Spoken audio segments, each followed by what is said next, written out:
Assim, a gente já fez a gente já passou aí um pente fino sobre as categorias de empresa no Brasil, como essas empresas são taxadas, como é feito o cálculo do imposto. A gente já falou um pouco sobre cada uma das formas que essas empresas estão habilitadas para poder emitir nota fiscal e registrar essa transação de mercadorias. E agora a gente vai falar como que o governo recolhe esse imposto. Como eu disse para vocês lá no começo, né, a questão da porcentagem e de como é feito esse cálculo depende do modelo de negócio do cliente, depende do base lá de ICMS, enfim, uma série de tributação de cada produto, substituição tributária. Isso aí a gente vai falar mais para frente. Mas basicamente é entender que para cada categoria existe uma tarifa base e é a partir daquela tarifa que vai ser calculada em cima do faturamento e o cliente vai pagar o imposto. Por que eu estou falando isso? Hoje o governo ele cobra imposto do cliente de duas formas, ou através do Sintegra ou aqueles que estão desobrigados a gerar o Sintegra. O que é o Sintegra? O Sintegra nada mais é do que um resumo contábil daquele mês, do que o cliente vendeu e do que o cliente comprou. E aí é um documento fiscal que ele é enviado, o cliente precisa ter lá uma série de obrigações e ele naturalmente ele tem uma SF também, ele emite cupom fiscal, ele vende utilizando a nota fiscal eletrônica, que você já sabe. Eventualmente ele pode até vender utilizando a NFCE, não tem problema. O cara que emite se integra não significa que ele não vende com NFCE. A questão é que se ele vendesse somente com NFCE, ele estaria desobrigado a fazer o Sintegra. E por que isso? Por que existe essa diferença? E por que é importante para o empresário, quando ele puder, que ele se livre do Sintegra? Primeiramente, o Sintegra ele é feito da seguinte forma. O empresário, ele, como vocês sabem, né, se ele tá emitindo Sintegra, quer dizer que ele não vende só com NFCE. Então, se ele não vende só com NFCE, ou ele vende utilizando a nota manual, ou ele vende utilizando a SF. Se ele vende em uma dessas duas formas, o governo não tem como saber, de fato, quais foram as vendas desse cara. Então, para o governo fica uma situação de muita incerteza para poder gerar o imposto. Poxa, mas eu não estou lá acompanhando todo dia, eu não sei quanto que o Vinícius está vendendo, como é que eu vou cobrar o imposto do cara? Então, ele obriga o empresário a fazer esse Sintegra pelo seguinte motivo, justamente para ter esse controle. Então, igual vocês viram lá no caso da SF, do cupom fiscal, ele obriga o cara todo dia a fazer uma redução Z, a jogar para dentro da impressora aquela informação de quanto ele vendeu no dia. Aí o empresário tem que chegar no final do mês, juntar todas essas reduções Z, juntar todas as notas de compra do cara para fazer um balanço e mandar isso para a Cefaz para que possa ser calculado o imposto. Então, assim, é um processo muito burocrático, um processo que não agrada a ninguém, não é fácil para o contador, porque ele precisa das informações do empresário, às vezes o empresário não tem tanto conhecimento assim e fica enrolando e não é bom para ninguém. Não é bom para o empresário, que, como eu disse, ele, coitado, é o que mais sofre com isso, porque ele realmente não entende, só chega o boleto para ele poder pagar. E não é bom para o governo, que o governo também sabe que existe uma brecha gigantesca para que esse empresário possa sonegar e, enfim, não registrar tudo que ele vende, principalmente relacionado às vendas no dinheiro, que a gente conversou já também. Então, o que acontece? Existe um incentivo por parte do governo para que o empresário trabalhe com a NFCE, e a partir do momento que ele trabalha com a NFCE, o decreto é muito claro em relação a isso, e é importante que a gente tenha essa credibilidade, autoridade na hora de falar para o cara, você está desobrigado a gerar o Sintegra. Quando você falar isso, o cara vai ficar, ele não vai entender, a princípio ele vai achar que você está doido, que você está maluco, mas você vai mostrar para ele que você entende da lei, que você sabe como que funciona, e aí esse cara vai passar a te admirar. Então isso é importante pra caralho, tem que saber sobre tudo, tem que saber, você tem que chegar em 3 minutos dentro da loja do cara, você tem que entender como que ele vende, para quem que ele vende, e se você pode falar isso para ele. Caso você faça essa leitura e perceba que você pode falar isso para ele, eu vou de novo reforçar por que o empresário que emite nota fiscal eletrônica, ele está desobrigado a gerar o Sintegra. A partir do momento que ele faz a nota fiscal eletrônica do consumidor, a NFCE, ele, como vocês já sabem, ele transmite isso em tempo real. Esse cara ele precisa de alguém, ele precisa da Yoga para poder, ele precisa ter um sistema, ele precisa ter um software credenciado na Cefaz que faça essa comunicação com o servidor deles. Então a Receita quer saber em tempo real quem foi, o que o cara vendeu, qual foi o item, a hora, o minuto, a forma de pagamento. Os caras querem saber tudo. Eles querem saber tudo. E a partir do momento que ele já me credenciou, Yoga, como uma empresa que faz isso de forma correta, a partir do momento que ele consegue controlar se a venda foi transmitida da forma certa, se os itens estão cadastrados certinhos, não tem por que ele exigir mais nada do empresário, porque isso tudo já está sendo transmitido em tempo real. Então o empresário não tem que chegar no final do dia e fazer uma redução Z. O que é uma redução Z? Impressora fiscal. Então, governo, hoje eu vendi R$1.000. Não precisa, porque durante todo aquele dia o governo já sabe, vendeu R$10, vendeu 25 agora, porque foi mais 15, mais 10, mais 3,50, mais 8, mais 12, mais 20, mais 50. Então essa quantia já é acumulada ao longo desse tempo todo. Então basicamente o que precisa ser feito nada mais é do que um processo de exportar essa informação do programa. Então o próprio empresário ele consegue fazer isso pelo nosso sistema. Ele vai lá, transforma todas essas vendas, que tem, cada uma tem um XML, é um formato padrão, que é o formato que é enviado para a Cefaz, as informações daquela notinha. E a gente compila tudo dentro de um arquivo zip. Então eu pego lá as vendas do cara, sei lá, vamos supor que ele faça 100 vendas por dia. 100 vendas por dia, multiplicado por 30 dias, 3.000 vendas. Então eu pego o XML de 30.000 vendas, compilo dentro de um arquivo, mando isso para a contabilidade. A contabilidade ele tem já um softwarezinho lá específico de contabilidade, de contador, que ele pega esse arquivo, ele importa, e aí o contador já faz a leitura de tudo. De todas as vendas, quais foram as vendas com substituição tributária, quais foram as vendas sem substituição tributária, ICMS, separa por CFOP, faz tudo isso. E a partir dessas vendas, quantidade, número de vendas e valor total do faturamento, considerando desconto, isso aí é bem importante também esclarecer depois. Na verdade, eu vou esclarecer logo. O que é desconto? Por que o desconto é importante? O governo, você paga imposto em cima do dinheiro que você recebeu. Se você tem um determinado produto, eu tenho um produto que custa R$30, beleza. Mas aí lá na hora eu dei um desconto de 20%. E agora o produto não custa mais 30, custa R$24, porque eu dei 20% de desconto. O seu imposto vai ser calculado sempre em cima de R$24. Você não vai pagar imposto em cima de 30, vai pagar imposto de 24 porque você não recebeu aquela quantia.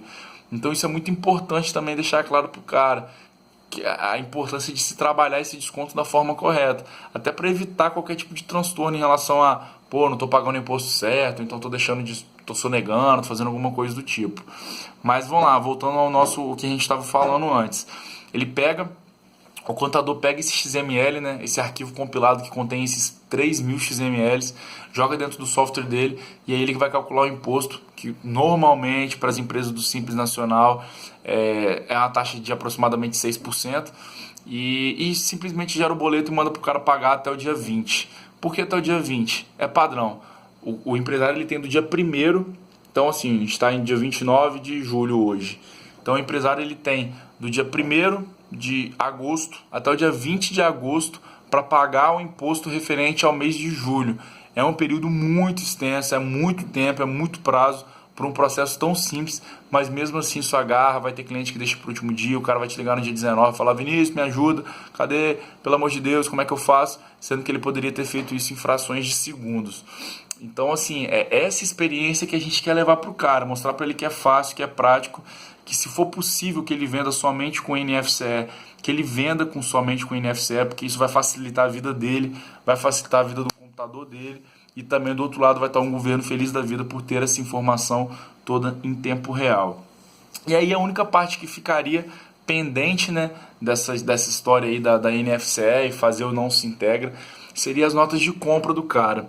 Hoje é algo que nem entra tanto no nosso mérito, a gente não precisa fazer esse tipo de controle, mas basicamente o cara, todos os empresários, né, que precisam de um contador, lembrando, muito importante, tudo isso que foi dito agora nesse vídeo a respeito da forma que se recolhe imposto, isso é somente para as empresas do Simples Nacional. Se o cara for MEI, microempreendedor individual, ele não está inserido dentro dessas burocracias. Ele só paga um valor fixo por mês que ele mesmo calcula, ele mesmo vai lá, entra lá no sitezinho lá, Portal do Empreendedor, e ele já paga isso, deixa tudo regularizado. Ele não nem precisa ter contador.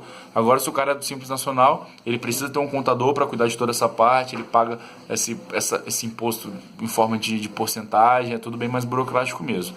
Mas beleza, passamos essa parte de recolhimento de imposto, e aí o que ficou talvez pendente, que eu falei que não entra tanto no nosso mérito, é a questão do registro das notas de compra. Então, assim, quando se trata em notas de compra, existem duas possibilidades somente. Primeira possibilidade, você reconhecer aquela nota de compra, então você manifesta aquela nota, você registra que aquela nota é sua nota, é da sua empresa, você concorda com aqueles produtos, você vai pagar imposto também em cima daquilo. E uma segunda forma é quando se trata de gerenciamento dessa mercadoria que está sendo comprada. Então hoje a gente faz as duas coisas. Só que além disso tudo, o empresário ele ainda tem por padrão e por obrigação pegar essas notas e mandar para a contabilidade, para que a contabilidade registre isso no livro manual. Livro manual não quer dizer, por incrível que pareça, não quer dizer que o cara tem que fazer isso manualmente. Então assim, hoje por padrão, o empresário ele manda para o contador as notas no papel mesmo, né, que o fornecedor manda para ele, que é a nota modelo NFE, porque a nota de compra normalmente é nota fiscal eletrônica, né? Ele poderia mandar para o XML, não tem problema, mas normalmente ele vai lá e entrega um envelope cheio de notas de compra. E aí o contador tem uma forma que não faz sentido para a gente não precisa saber, de registrar isso no livro, no histórico de compras do cara. Mas por que essa parte de compra não está relacionada com o que a gente faz? Porque, de novo, o cálculo do imposto ele é baseado em cima do faturamento, do que o cara vende. O que a gente faz é o gerenciamento das vendas do cara. Então, por isso que esse link nosso com a Receita, com a Cefaz, ele está relacionado estritamente nessa parte de vendas. Então, só para a gente retomar o raciocínio em relação às compras, como que funciona. Então, hoje o empresário ele pode sim utilizar o nosso sistema para poder... Ele lança as notas, então se ele tem uma nota que ele não tem o XML ainda, ou seja, essa nota não foi manifestada ainda para a Receita. O que é manifestar? De novo, é um processo de protocolo que ele vai lá, manda a numeração daquela chave para a Receita, o programa vai lá na Receita e fala, opa, já tem um registro dessa nota? Ah, não tem. Se não tem, então beleza, fica registrado aí que essa nota é minha mesmo, é do Vinícius, eu estou comprando esse computador e esse copo de sei lá de quê, e é isso aí. Beleza, registrei e manifestei. Já cumpri com a minha obrigação, agora eu tenho a obrigação de pegar essa nota, que pode ser tanto no PDF, no papelzinho lá que eu recebi do meu fornecedor, como no XML, que eu posso obter através do programa. E mandar isso para a contabilidade para que essa nota tenha um registro lá de entrada no livro contábil fiscal, no livro manual. E a outra parte da obrigação das notas de compra seria a parte de gerenciamento. E isso também é importante que a gente faça, porque se a gente quer levar essa solução para o cara, que é uma solução de controle, de gestão, é importante que isso seja feito de forma muito prática, muito simples. Então, basicamente, eu chego para o cara, eu permito que ele faça essa parte fiscal, né, essa obrigação que ele tem de registrar essa nota. Nem todo mundo precisa, o governo não exige que você faça um gerenciamento de controle de estoque, nada disso. Não é obrigado. Mas se o cara quiser fazer, por um excesso de zelo, esse processo de entrada de nota no sistema, ele tem a possibilidade de controlar o estoque a partir dessa nota. Então, a partir do momento que ele fez a entrada de nota no programa, ele pode cadastrar aquelas mercadorias, caso seja a primeira vez que ele esteja fazendo aquela entrada de nota. Ele pode vincular aqueles produtos que ele está comprando a produtos que já existem. Ah, Vinícius, como assim? Pô, o cara está comprando Coca-Cola e Guaraná, mas ele já tem Coca-Cola e Guaraná cadastrado no programa. Então ele vai lá, ao invés de criar um novo produto, uma nova Coca-Cola, um novo Guaraná, ele joga essa Coca-Cola e esse Guaraná para um produto ali que já está registrado. Ou então um caso que acontece mais ainda, ele vende refrigerante, independente se é Coca-Cola, Guaraná, Pepsi, Suquita, não importa. Então ele compra esses produtos de forma separada e na hora de fazer a entrada de nota, o programa permite que ele escolha se ele quer criar um novo produto ou se ele quer vincular aqueles produtos a um produto já existente. E uma terceira opção seria ele simplesmente não gravar esse produto. Então ele comprou, por exemplo, pano de chão, ou ele comprou escova de dente, ou ele comprou uma coisa que não está relacionada à venda, ao dia a dia dele. Então não tem porquê ele ter esse produto dentro lá do estoque ou na lista de produtos que ele está acostumado a conviver, acostumado a visualizar todos os dias. Então ele tem a possibilidade de simplesmente não gravar esse produto. Então um resumão dessa parte, a gente falou sobre recolher imposto, como que o governo atua em cima desse empresário, como que é feito esse cálculo, questão do Sintegra. E principalmente por que, né, que o empresário está desobrigado do Sintegra. E essa parte também de entrada de nota, porque vale ressaltar de novo, o empresário ele não precisa ter um programa para poder fazer o gerenciamento do que ele compra. Ele não precisa, ele precisa sim manifestar. Existe esse processo de manifestação. De novo, o que é manifestar? É você falar para a Receita que aquela nota é do seu CNPJ e que você está de acordo com aqueles itens e com aquela cobrança. Então ele precisa sim fazer isso, só que não tem que ser feito pelo nosso programa. E a partir do momento que ele pega essa nota e manda para a contabilidade por padrão, por procedimento, já faz isso porque ela precisa lançar esse registro dentro do livro manual do cara, que é algo que a gente não tem acesso, não tem nada a ver com o que a gente faz. Nós somos gestores de vendas, então a gente precisa sim armazenar tudo que o cara vende para que possa ser consultado depois, e essa informação deve ficar armazenada por até 5 anos dentro do nosso programa, beleza?